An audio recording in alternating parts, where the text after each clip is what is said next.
Halo, selamat datang di Kongko United TV. Ini adalah video berita terbaru Manchester United ya. Kemarin Ole mengadakan press conference dan Ole memberikan update bahwa Marcus Rashford udah fit untuk main. Nah, ini kalau menurut gue sih ini Ole penyakitnya dari dulu sampai sekarang sama aja nggak berubah-berubah. Dia suka banget memainkan orang sampai kakinya patah baru di stop ya. Ini Rashford bukan pertama kalinya loh ya. Ini Rashford sebelumnya tahun lalu pernah juga kejadian ya pada saat Paul Pogba cedera, Martial cedera kalau salah waktu itu juga ya. Itu dipaksa terus main si Rashford ya sampai akhirnya Januari dia cedera ankle ya kan ya ada bagusnya kalau musim lalu itu ada COVID jadi sempat berhenti kan setelah itu pas mulai lagi Rashford udah fit untuk main. Nah ini sama aja kejadiannya menurut gua nih ya dia udah kemarin pas main lawan Brighton kakinya udah kesakitan nggak bisa main 90 menit masih aja kalau mau dipaksain main sih menurut gua sih gua nggak setuju ya. Gue pengen banget lihat Rashford main ya karena gue cepet pengen oh ya udah nih kita amanin dulu nih dengan tiket ke babak selanjutnya Europa League ya tapi tetap aja lu nggak bisa meresikukan kesehatan pemain lu seperti itu ya dia tuh bukan kerbau gitu bener nggak dia tuh manusia ya kan sakit ya sakit gitu kan bener nggak ya nggak bisa dipaksain seperti itu terlepas si Rashford mau main atau enggak ya kalau ya Ole harus menunjukkan sifat karakter dia sebagai leader yang misalnya dia maksain, oh gue mau main, tetap aja dong, lu harus bilang, lu sakit, lu nggak boleh main, lu istirahat dulu, ya. Dan juga ini cuma lawan Granada, ya walaupun kita butuh ya kreativitas atau extra speednya Rashford, tapi tetap aja lawan Granada kita Manchester United masa nggak bisa gitu loh, ya kan melewati lawan Granada tanpa Rashford. Ya, itu benar-benar kalau gue bilang sih ini nggak bagus banget sama sekali nggak bagus ya. Sebagai leader, Ole harus menunjukkan ya. Terlepas Rashford yang maksain mau main atau nggak harus nunjukin. Lu nggak boleh main, benar nggak? Ya, sama aja ibaratnya kayak apa ya? Kalau misalnya gue jadi bos gitu kan, gue jadi bos, anak buah gue datang lagi sakit, lagi pilek-pilek, batuk-batuk. Ya kalau gue pasti lu pulang aja deh, istirahat dulu di rumah, bener nggak? Ngapain dipaksain? Ya ini yang menurut gue nih salah satu kelemahan manajemennya Ole adalah dia selalu suka memaksakan pemain untuk main terus gitu loh ya sampai kakinya patah baru dia berhenti gitu loh ini menurut gue sih semoga aja ya gue tetap berharap ya walaupun gue pengen lihat Rashford main gue berharap dia mengistirahatkan Rashford ya karena ini menurut gue sih secara long term nggak bagus untuk kesehatannya Rashford ya. Berita selanjutnya adalah dari De Gea ya dengan Dean Henderson ya katanya sih di presscon juga dia bilang si Solskjaer tuh oh ya udah sehat gitu loh kompetisi antara kiper sehat dibilang gitu kata. Ini kalau menurut gue sih cukup apa ya? Si Ole ini cukup apa ya namanya?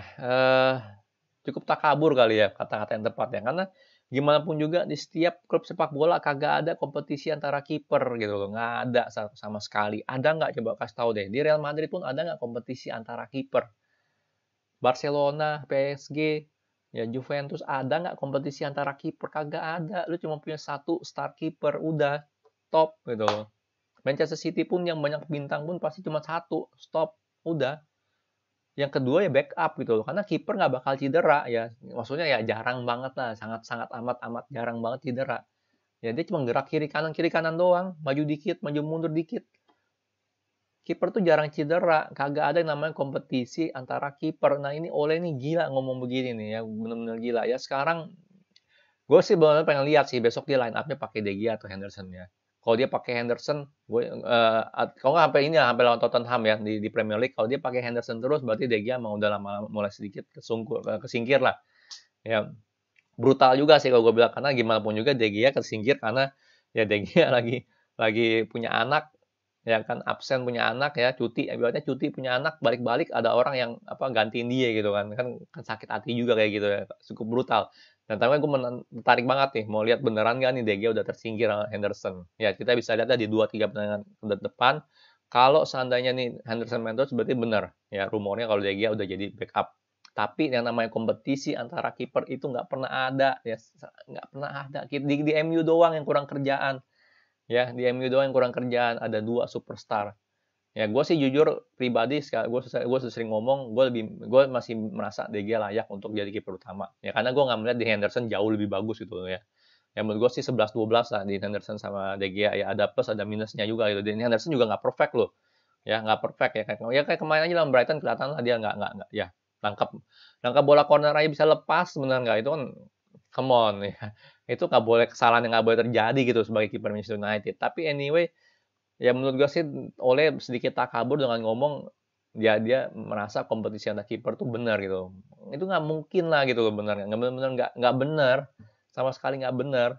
Ya kiper tuh nggak istirahatin, kiper tuh lo mainin terus ya kan, biar dia makin tajam ya kan, pengalaman semakin ada ya kan.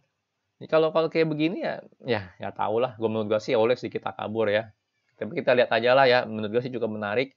Siapa yang bakal ya long term sih udah pasti Henderson lah gue bilang, teman ya sampai kapan gitu dia bakal bertahan lah kalau gue bilang sih. Oke, oh ini tentang Dalot ya, katanya dia bakal balik ya. Ya ini sih udah kelihatan banget ya, karena AC Milan jarang banget mainin dia Dalot sebagai starter ya. Jadi dia cuma sebagai cadangan di AC Milan dan harganya cukup lumayan ya. Ada buying clause-nya kalau saya sekitar 20 atau 30 juta lah, lumayan lah. Sementara kita tahu ya AC Milan lebih suka pakai Tomori ya. Oke, maksud gue Tomori kan emang center back, bukan right back, tapi intinya kan dia harus pilih pemain, benar nggak? Dia mau beli Tomori atau mau beli Dalot ya kan? Tapi Dalot itu jelas jarang dimainin ya kan, tunggu Theo Hernandez atau siapa lah cedera baru dia main gitu, atau enggak di Europa League dia baru main. Jadi kalau gue bilang Dalot ini udah pasti masa depannya berat ya, karena gue yakin Milan kalau ada duit pun ya, seandainya ada duit pun dia bakal lebih milih beli Tomori ya. Atau Tomori mainnya juga cukup bagus bener nggak di Milan. Jadi Dalot kalau gue bilang sih kemungkinan besar bakal balik, sama juga kayak Pereira. Ya Pereira di Lazio pun jarang banget dimainin, jarang sekali dimainin. Tapi ya gue mau ngomong apa gitu kan, di Lazio ada si Sergei, benar nggak ada Sergei, ada Luis Alberto, yang ada tempat lah buat si Pereira lah, gimana pun juga kelasnya beda gitu loh Pereira. Jadi ini dua masalah yang harus dihadapin. Kita punya direktur football lah di Juni nanti ya, Dalot balik, Pereira balik gitu loh. Lu mau apain sama mereka ya? Kalau Pereira jelas dia nomor 10, tapi ya gitulah, nggak ya kalah jauh lah gitu kan ya. Dan kita udah ada Van de Beek sekarang ya, mau dikemanain tuh Pereira ya. Gue bilang sih jual ke Spanyol masih bisa lah, harusnya masih bisa ya. Sementara kalau Dalot, kalau gue bilang sih, kalau pendapat gue Dalot harus kita keep. Ya gimana pun juga Wan Bissaka perlu backup ya, dan Williams kelihatan lah nggak mateng lah, belum mateng lah. Kalau Dalot menurut gue sih harusnya lebih ada skill lah untuk melakukan crossing segala macam lah, walaupun secara defensif lebih lebih jauh kurang lah antara dia sama Wan Bissaka, tapi sama aja. Wan Bissaka nyerang jelek, defense bagus, benar nggak? Kalau Dalot ya nyerang bagus, defense nggak gitu bagus. Tapi namanya wingback modern ya nggak apa-apa lu defense nggak terlalu bagus gitu loh. Yang penting lu nyerang bagus gitu kan, ya kan? Kalau nggak ya, kalau emang lu dilihat dari skill defense doang ya, Wan Bissaka udah masuk timnas Inggris, benar nggak? Udah masuk timnas Inggris, tapi faktanya adalah Wan Bissaka nggak masuk timnas Inggris karena dia nggak bisa nyerang. Jadi penting banget wingback modern itu harus bisa nyerang. Sebenarnya Dalot ini menurut gue sih harusnya jauh lebih bisa sebagai starter lah di Manchester United kalau gue bilang ya. Cuman ya Ole sangat sayang lah sama si Spider-Man. Nah ini yang terakhir ya, berita terakhir ya. Ini menurut kalian gimana nih baju Manchester United 2001-2022? Ini masih rumor ya, masih sangat rumor ya. Dan kenapa gue bilang masih rumor juga?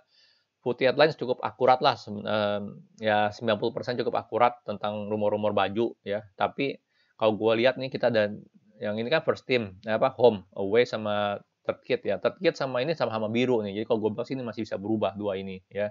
Gak mungkin lah biru sama biru gitu, kayaknya sih jarang banget orang begitu, pasti pilih warna lain gitu kan. Kalau gue bilang sih komen gue ya, kalau untuk home-nya sih cukup keren ya. Kayaknya memang ngambil temanya retro gitu kan. Bener-bener keren lah, nggak yang flashy gitu kan ya. Jadi kalau menurut gue sih cukup bagus ya. Apalagi tim viewernya dipakai warna putih begini, menurut gue sih cocok banget di baju ini, di baju home ini ya. Dan kalau gue sih jujur lebih suka yang kedua, home ini. Kalau ini away ini bener kayak begini sih menurut saya ini keren ya. Maksudnya something different lah ya. Kita perlu something different ya kan. Jangan cuman warna solid doang. Warna solid itu untuk home udah oke, warna merah ya kan. Tapi kalau untuk away harus ada patternnya. Kayak yang ini aja lah, third kit kita yang Juventus ya, baju Juventus kita.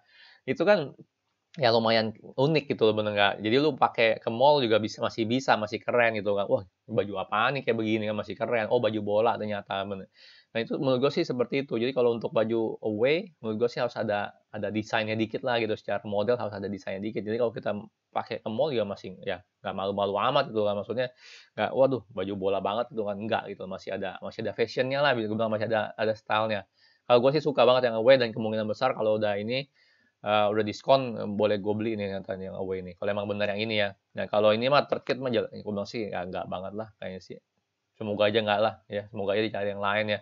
Tapi home sama away menurut gue sih udah cukup keren ya, sangat retro, sangat menarik untuk dipunya ya. Apalagi ya kalau siapa tahu kita juara bener nggak musim depan ya boleh lah beli gitu ya yang home ya. Cuman kalau sekarang ini gue lebih tertarik untuk beli yang away ya karena ya menurutnya cukup unik dan retronya masih dapat gitu loh.